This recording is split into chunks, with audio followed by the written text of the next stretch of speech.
Well, hello, man cavers. Quick update on, if I can get the gate open, on the house. Right, what has happened in the garden on my week off? It's now Thursday morning. Well, what's happened to the garden? Nothing. It is just the same.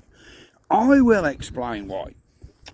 Now then, I was going to hire a mini digger and I was going to level, you know, there's garden waste, there is crap everywhere, you know, and I don't mean my crap either. So I was going to hire a mini digger to move this heap, but before I did that, we really wanted the trees trimmed, because these trees are a bit excessive. I think these are 35 foot high, these ones here are about 20, and the ones up to the house, if we walk back up, these ones are also, I don't know, a good 20 foot high.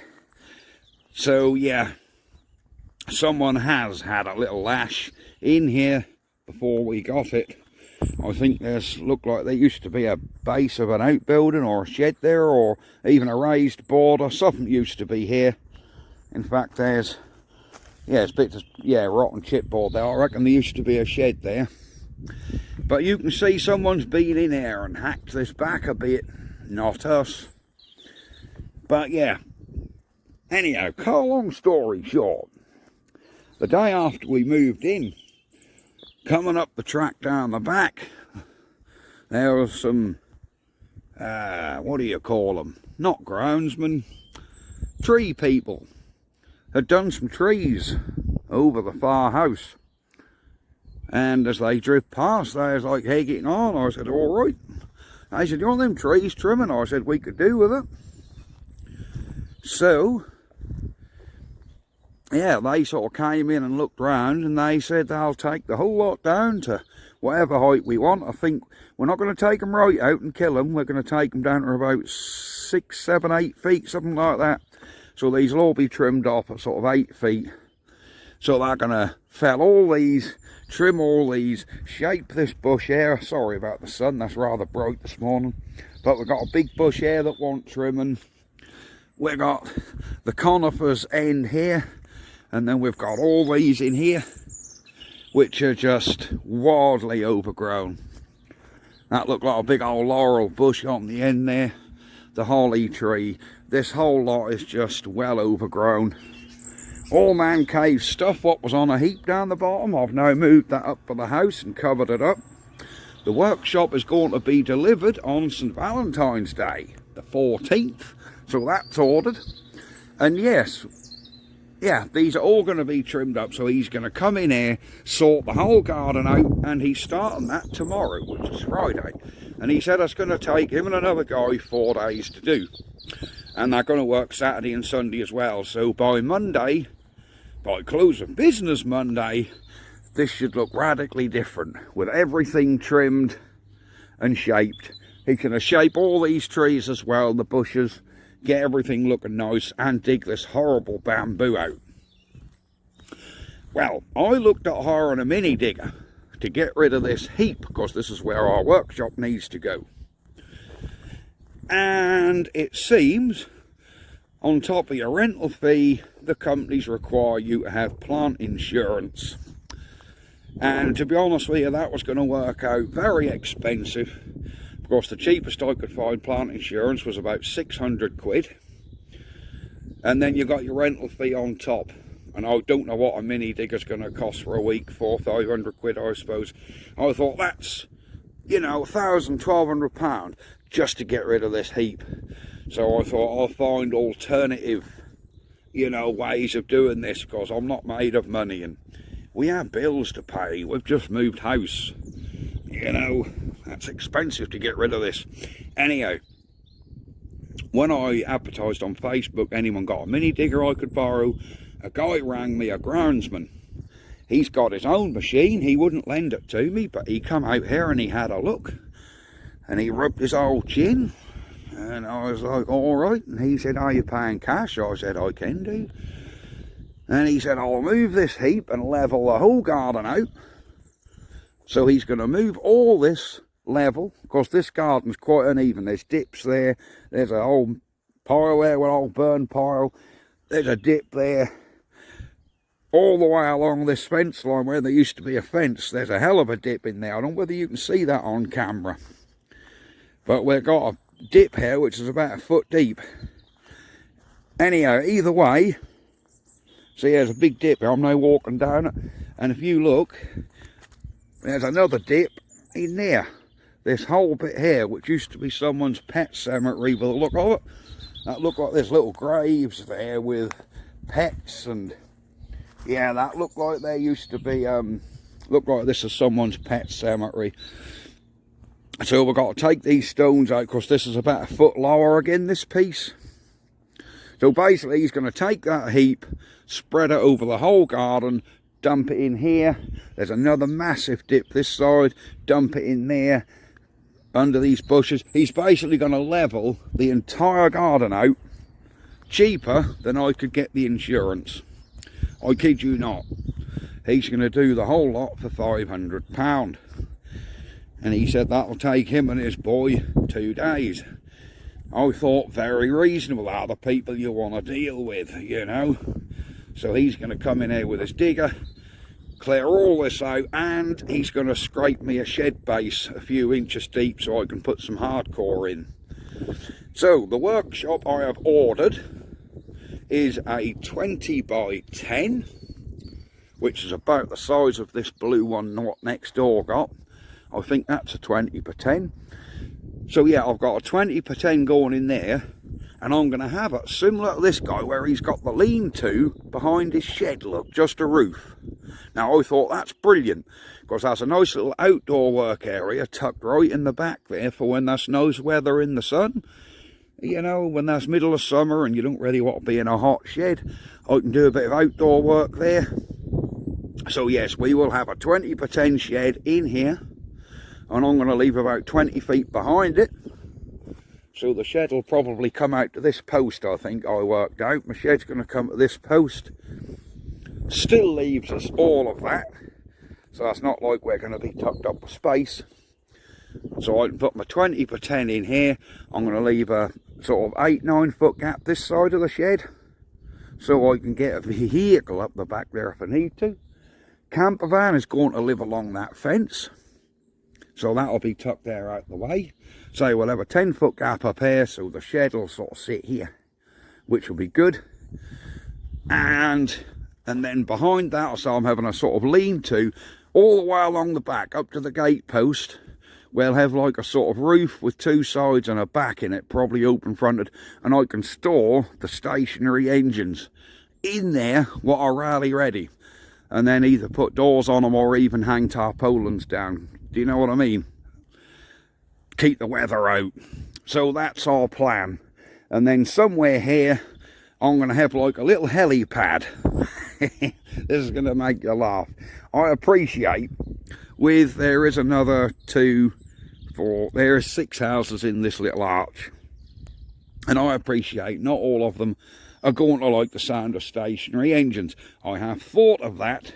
So opposite the gateway, bearing in mind these trees will be gone as well, which will make that gate quite big, I'm going to have like a dedicated pad here where I wheel stationary engines out and sit on, and I'm making, we'll do that on video, a soundproof screen on wheels.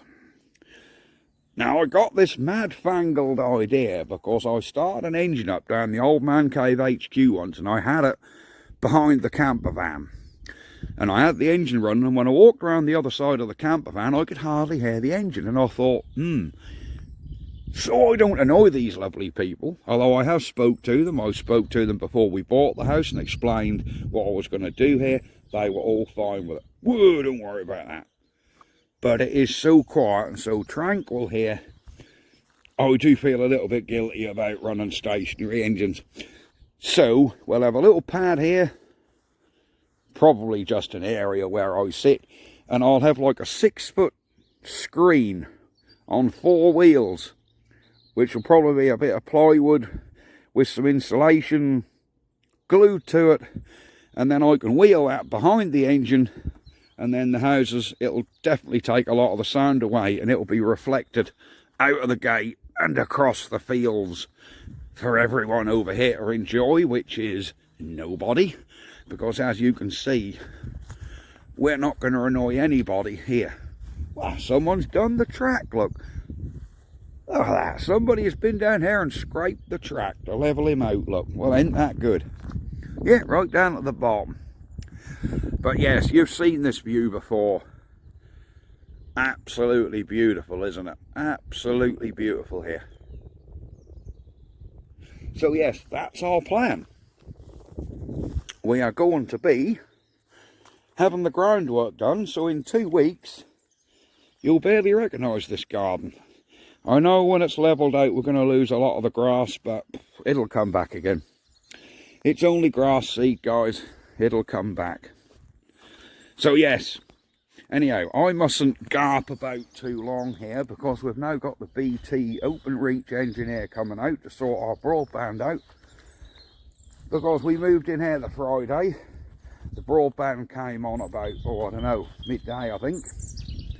And it was fine till Sunday night, and then all of a sudden we lost internet and the router just started flashing, and there's absolutely no mobile signal here for me at all.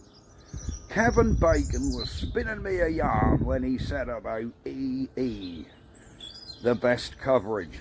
Trust me, I can't even get 1 bar. I cannot even get on the internet on my phone. It says no internet connection. So Wi-Fi here is essential. And yes, BT Openreach should be coming out in the next half an hour. Which is probably now 10 minutes, because this video is what, 20 minutes long, 10 minutes long, I don't know. Either way, guys, I just wanted to give you an update. I want to thank you all very, very much for all your comments on the last video about the new house. Thank you so much. I had no idea so many people would be interested in where we've moved to. But turns out you are. You're all very interested in where we moved to. I even found... we bought this house off a property developer, and I even found under the bushes the old sign. There you go. I even found the old sign from when the developer bought the house, and there's the sign what was up from the agent that sold it to us. Anyhow, I'm keeping them. You know, that's why I've hid about the back of the house. So this one was already there, this one I'm keeping. So what I was going to do is take these off these posts, probably screw them to the wall in the shed, bit of wall art, you know, especially the one with the date on when the house was sold last year. But there we are. But yes, this is what's going to happen to our garden, guys. This is all being done for us, which is why nothing's been done now. To be honest with you, I didn't want the hassle of taking them trees down. I really did. It's not so much the hassle, I don't mind the work, and I could do it. But that end tree, you look, that is hanging right over next door's shed. Now, if I was to chop that down, that fell on their shed and squashed it. I've got a problem, you know, I've got to put his shed right. And I didn't want that responsibility. I thought, you know, cutting them down, like same again, if them ones fall on that shed, I don't want the responsibility. If these accidentally go into next door's garden the other side, I don't want that responsibility. These guys are going to come down, they know what they're doing, they'll take all these down to about 7 feet, I think we've decided on, and yeah, that'll be nice. Get it done properly, guys. We'll get this all done properly. And then next week, the mound is being done. Garden will be levelled on the 14th. My shed turn up. So between it all being levelled and the shed turn up, I need to get some form of base in there. Probably going to use crushed granite. I really don't know. I can get 8 ton of crushed granite delivered, which I think could harden up that whole end so I can drive on it. There you go. Right. I'm going to leave this video here because I'm waffling on. The air source heating is still working faultlessly. So yes, people saying air source is no good in an old building, absolutely rubbish. 1957 this was built. There's very little insulation in the loft. That's another thing we've got to have done. and that air source heating is brilliant. But there you go. Right, I'm gonna go, guys. Wait for the BT man. In fact, looking through the window, I think he might possibly be here. I can see a reflection. Anyhow, I'm gonna go. We'll see you next time. Thanks very much again for all your support, all your comments. I have read every single one. I've been unable to really reply to any of you because, like I say, no signal on the phone. The Wi-Fi went out on Sunday, so I haven't been able to get on the internet in any way, shape or form all week, which is annoying. But there you go. I shall see you next time. Thanks for watching, guys. Bye bye for now. Ha ha.